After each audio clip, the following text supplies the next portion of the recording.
अब मेघमालाएं जैसे ही गई, देखा तो वहां तो धूल उठ रही थी। इंद्र के पास पहुंची, कहा देव वहां तो धूल उड़ रही है और हम तो 7 दिन से वर्षा कर रहे हैं, 7 दिन 7 रात्रि हो गई। आज जैसे ही इंद्रदेव ने देखा और पहचाना ठाकुर जी को, तो देवलोक से भागते भागते आज जैसे ही वृंदावन आया, देखा भगवान के चरणों में साष्टांग हो गया। प्रभु क्षमा कर दीजिए, प्रभु क्षमा कर दीजिए। 10 मंत्रों में इंद्र ने भगवान की स्तुति की कि प्रभु क्षमा कर दे। श्री सुखदेव जी महाराज कहते हैं, राजन वो कृपालु, वो दयालु, वो करुणावान 10 मंत्रों की स्तुति में प्रसन्न हो गए। क्षमा कर दिया आज इंद्र को। आज इंद्र ने कहा कि अब हम वृंदावन की तलहटी को छोड़कर नहीं जाएंगे, इसी गोवर्धन की तलहटी में विराज करेंगे। ये वृंदावन की ये लताएं, ये पेड़ पौधे, पत्ते, वृक्ष, सब में आपका अंश है प्रभु। आप सब में निहित हैं, आप सब में विराजमान है प्रभु। अभी इंद्रपद नहीं चाहिए हमें, हम इसी वृंदावन में आपके साथ रहना चाहते हैं। भगवान ने कहा, इंद्र हम आपको केवल आपके अभिमान से दूर करना चाहते थे, लेकिन आप जिस पद पर नियुक्त हैं, उस पद के जो कार्य है वो आपको संभालने चाहिए। और मैं आशीर्वाद देता हूँ कि आप जिस वृंदावन का अनुभव आप अभी कर रहे हैं, वो अनुभव आप अपने साथ देवलोक ले जा सकते हैं।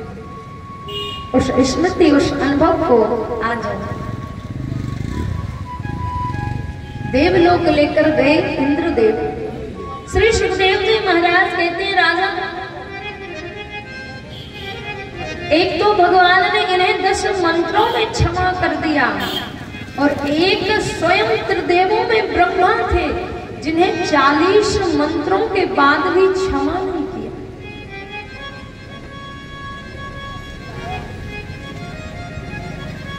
अब परीक्षित जिज्ञासा प्रकट करते हैं कि ब्रह्मा को क्षमा क्यों मांगनी पड़ी।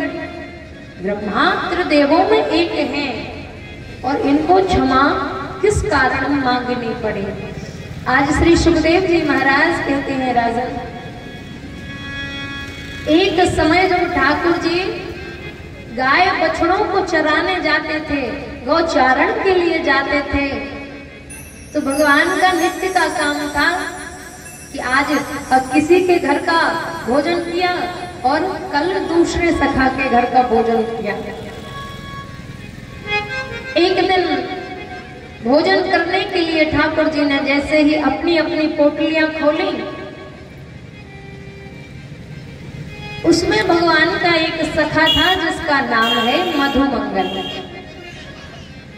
अब हुआ क्या, सबने तो अपने अपने जो भोजन घर से लेकर आए थे खोल कर रख दिए भगवान के सामने कि लाला तू आज मेरे घर का भोजन कर। दूसरा सखा कहता है, लाला तू आज मेरे घर का भोजन कर।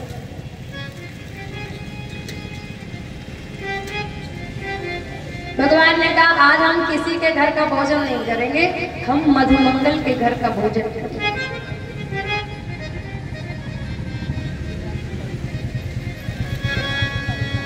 अब मधुमंगल पूर्णमासी पुरोहितानी का पुत्र था, जिनका भरण पोषण स्वयं नंद बाबा के घर से होता था।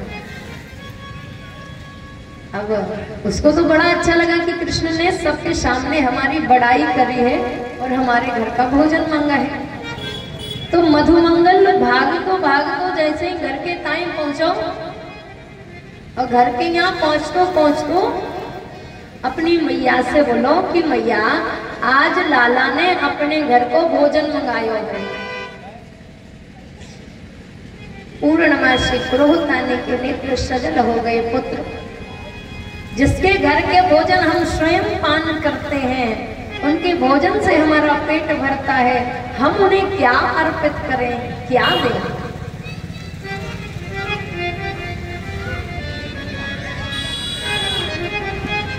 मधुमंगल बोला मैया कुछ तो घर पे हो गई, देख अच्छी के पे तो कुछ रखा ही होगा। पहले के समय में बिल्लियों से बचाने के लिए और भोजन जूठा मीठा ना हो जाए इसके लिए एक जो टोकरी होती थी ना, उसको बीच कमरे में टांग दिया जाता था ऊपर से, उसे छीका कहते थे। अब उसमें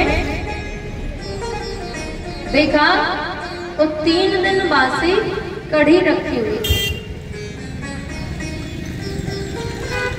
अब जैसे ही मैया ने देखा तो कहा इससे तो खटान आ रही है, और वो नंद को लाला, महाराजा नंद को लाला राजकुमार माखन मिश्री पान करने वाला है, ये 3 दिन बासी खट्टी कड़ी कैसे पावेगा? मधुमंगल ने कुछ विचार नहीं किया, वो मटकी ली और भागता भागता जहाँ गौचारण हो रहा था वही जाकर पहुंचा। अब इधर भगवान सबका भोजन देख रहे तो महाराज किसी के में खोआ, पेड़ा, माखन, मिश्री, अनेक प्रकार के भोज्य पदार्थ रखे। अब मधुमंगल ने विचार किया कि इसके सामने तो देखो 56 प्रकार के भोग रखे हैं, और 56 प्रकार के भोग जिसके सामने हो महाराज, वो कैसे ये 3 दिन बासी कड़ी प्राप्त करेगा?